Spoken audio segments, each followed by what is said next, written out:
ও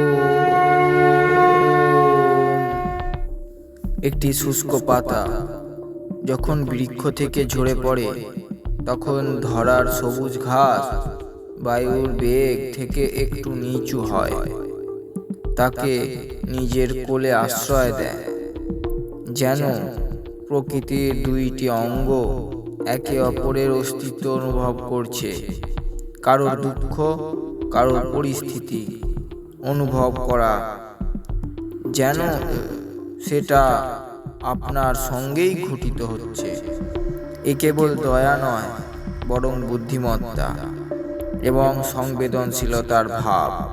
সহানুভূতি একটি সম্পূর্ণ সমাজকে জুড়ে রাখে, মানবিকতাকে জীবিত রাখে, আর আপনাকে শিক্ষা দেয় যে সংবেদনশীলতাই হলো সব থেকে বড় ধর্ম।